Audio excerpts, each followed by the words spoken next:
Die fiasco in die Kongo was 'n geweldige nederlaag en verleentheid, nie net vir die Suid-Afrikaanse weermag nie, maar ook vir Suid-Afrika. In hierdie nederlaag waar Suid-Afrikaanse troepe uit hul eie uit die wit vlag begin swaai het, oorgegee het en al hul wapens en toerusting aan die vyand oorhandig het 13 Suid-Afrikaanse soldate gesneuwel. Onder hulle was Pieter Jacobus Strydom van Kimberley wie se moeder 'n hartroerende huldeblyk op TikTok gesit het vir hom. Baie video's en berigte het gesirkuleer op sosiale media, sommiges waar, ander onwaar, maar niemand kon nog die volle omgang van die weermag se mislukking van epiese proporsies aan u bloot lê nie. Dit was so erg gewees dat as u hierdie hele video saam met my deurgekyk het, u met my sal saamstem dat die regering en die weermag hierdie soldate se bloed op hul eie hande het. Dit is uit en uit net hulle skuld dat die jong manne gesterf het. Hierdie is by verre die grootste verleentheid wat nog ooit uit Suid-Afrika se weermag gekom het in sy geskiedenis. Dit is van absolute belang dat ons dit moet ontbloot. Daarom vra ek elkeen om hierdie video so ver as moontlik en met al u kontakte te deel, sodat almal die waarheid kan weet van wat hier in Kongo gebeur het. Die Willem Petzer groep het met 2 van die moeders van die soldate wat daar ontplooi is kontak gemaak en hulle het vir ons al die WhatsApps wat direk van hul kinders op die grond in Kongo afkom aangestuur sodat ons dit kon besigtig. In hierdie video bring ons die volle storie van presies wat in die Kongo afgespeel het en hoe dit die dood van die soldate veroorsaak het. Ons bewys ook presies hoe dit die staat en die weermag se wanbestuur, onbevoegdheid en korrupsie was wat hierdie geweldige nederlaag veroorsaak het en dus hoe die weermag en sy topstrukture sowel as die ANC die bloedskuld van hierdie soldate op hul eie hande het. Daar is baie vrae en teorieë oor waarom ons weermag in hierdie konflik in die eerste plek betrokke geraak het wat rondswerf op sosiale media.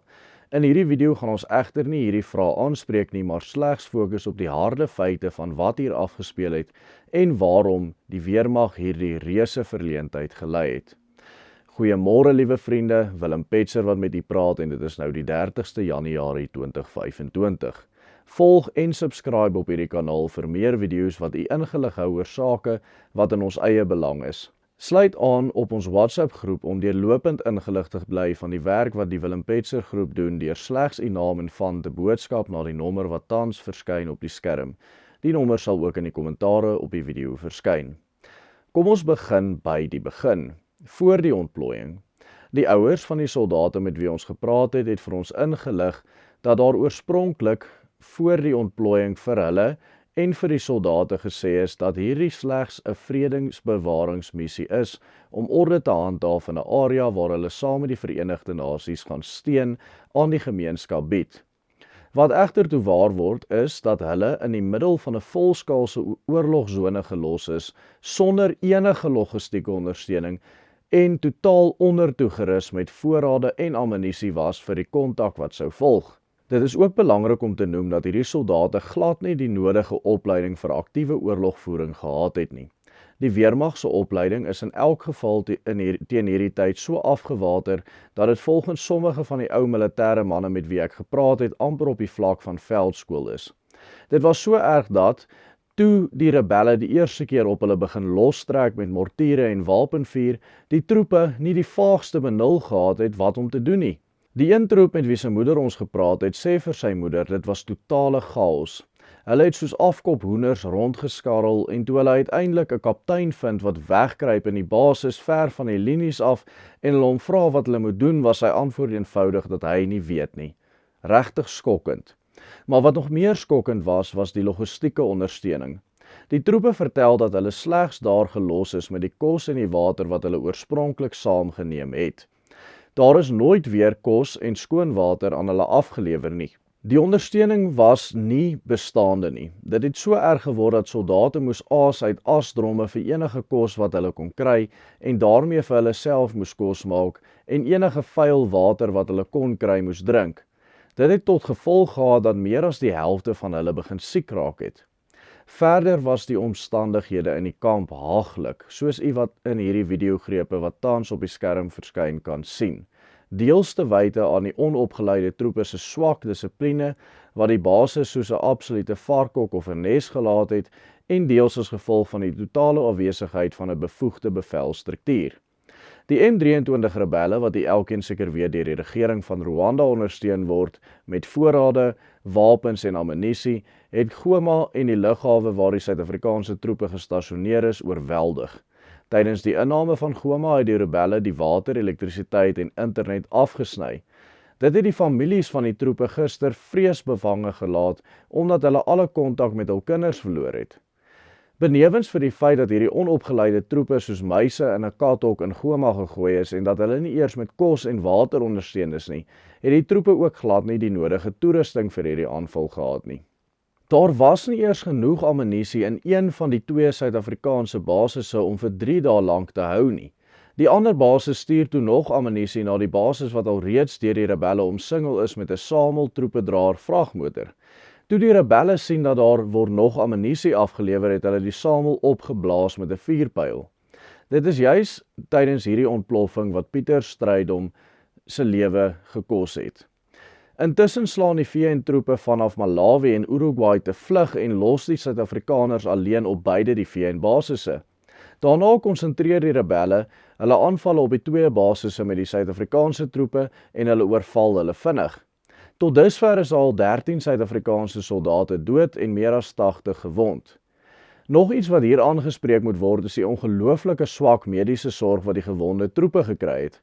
Sommige van hulle is in kritieke toestand, maar die enigste sorg waartoe hulle nou toegang het, is die medisinale personeel op die basis, wat te werk moet gaan met slegs die toerusting in hul veldstelle en die baie beperkte medikasie daarin. Die gewonde troepe is tot vandag toe nog nie ontruim nie. Dit is 'n skreiende skande. In die ou weermag sou gewonde troepe blitsvinnig uitgevlieg gewees het na 'n nabygeleë hospitaal waar hulle toegang het tot die nodige chirurge, toerusting en medikasie. Indien daardie hospitaal nie goed genoeg was vir hul behandeling nie, sou hulle afgevlieg word na een militêre hospitaal vir verdere behandeling. Vandag sit hulle nog op die basis en ek glo sommige van hulle gaan nog omkom van hul wonde. Die Suid-Afrikaanse troepe gee toe gister oor en hulle wapens en toerusting word gevat deur die rebelle. Die rebelle het ook intussen die hele area waar daar 2 miljoen mense bly oorgeneem en die stad begin byt. Dit het absolute anargie veroorsaak waar duisende van die plaaslike burgerlikes ingeklim het en saam met die rebelle elke gebou wat hulle kon begin byt. Infrastruktuur aan die brand gesteek en net oor die algemeen oproer veroorsaak. Ek speel vir u 'n stemboodskap wat een van die vroue soldate aan haar familie in Suid-Afrika gestuur het, dat u direk by haar kan hoor hoe dit gegaan het met die oorgawe. Sorry die 10.000 nie. Ek meen, dis seker oor die amper 2000 mense, rebels, mami, wat ingekom het. Toe moet ons hierdie vla hang. Die mense se gunne wat hulle het, want hier, die mense wat ons met gehelp het, is die soldate van Kongo. Die soldate van Kongo het weggehardloop. Gister ons het gesien hulle is so besig. Kanada is hulle besig om hulle se laaste ammunisie klaar te skiet, want hulle het geweet, hulle hardloop vanoggend weg. Hulle gee hulle se wapens in. Toe skiet hulle se ammunisie klaar. Vanoggend met die rebels kom ons alleen. Jy anders het ons mami gesê van die Uruguayans, hulle het mens al eergister weggevlieg.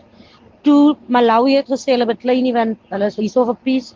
Tanzania het nie gebeklei nie, soos dit net ons en Simon hulle se base. Toe die mense ons so aangeval en dan is dit die ander base daar. Die ander base het die een trok het gery om ammunisie weg te vat want die mense het ammunisie het geraak.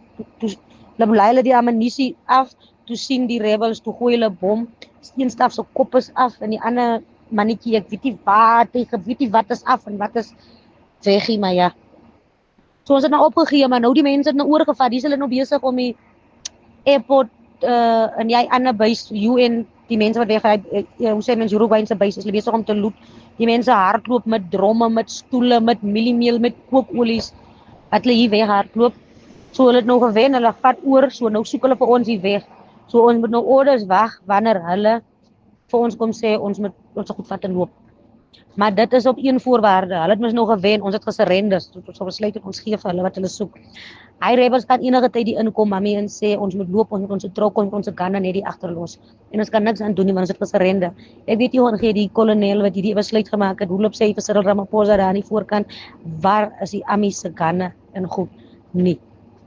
En of ek is so bang hy rebels kan hier inkom en kom die man, ons is 'n klomp vrouens hier. Wat is hy man ons kom verkrag? Ons kan niks maak hier. Ons het gesê ons gee ons oor en hulle ons gaan vir hulle luister. Die storie stop egter nie hier nie. Soos jy weet is die troepe tot nou toe nog nie ontruim nie. Die Suid-Afrikaanse lugmag is nou al so vervalle dat hulle nie eers meer die nodige vliegtuie het om die troepe te ontruim nie. Daarom is 'n privaat Russiese firma gekontrakteer om die ontruiming te doen. Hierdie firma se vliegtuig was gisteroggend in Louis Trichardt gereed om Kongo toe te vlieg om die troepe te ontruim. Ons wonderlike regering het egter nie hierdie privaat firma vir hul dienste betaal nie. Die Russiese firma weier toe om op te styg en na 'n aktiewe oorlogsone toe te vlieg voordat die betaling gemaak is. Die regering sloer toe so dat die vliegtuig maar terugvlieg Waterkloof toe en daar wag vir 'n betaling om gemaak te word sodat hulle kan opstyg om die troepe te gaan haal. Intussen sit ons in Suid-Afrika met die oorsaak dat die troepe in die eerste plek so ondertoegerus is. U sien, in 2007 is daar 8.3 miljard rand aan Denel oorbetaal om oor 'n periode van 10 jaar 264 ratelgepantserde voertuie aan die weermag te lewer. Vandag, amper 20 jaar later, is daar geen voertuie in die kontrak gelewer nie. Nie 'n enkele een nie.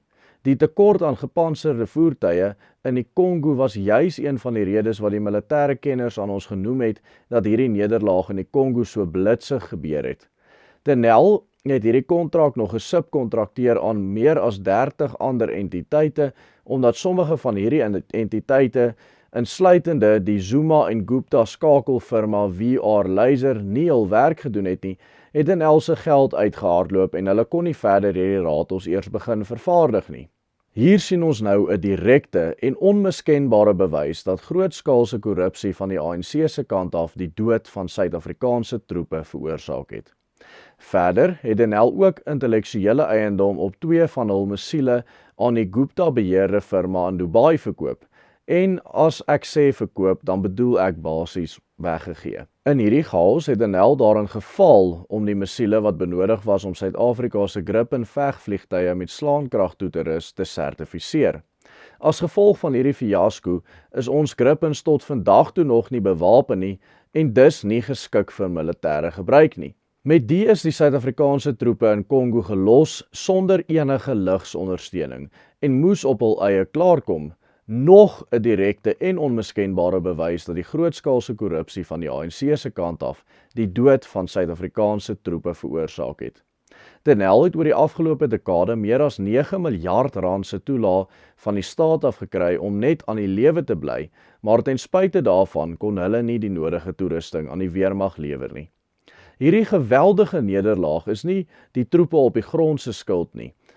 Uit die feite wat ek in die video vir u uitgelê het, kan u duidelik sien dit is as gevolg van grootskaalse korrupsie en onbevoegdheid binne die staat en die weermag dat hierdie troepe na hul dood toegestuur is sonder die voldoende opleiding, toerusting of ondersteuning.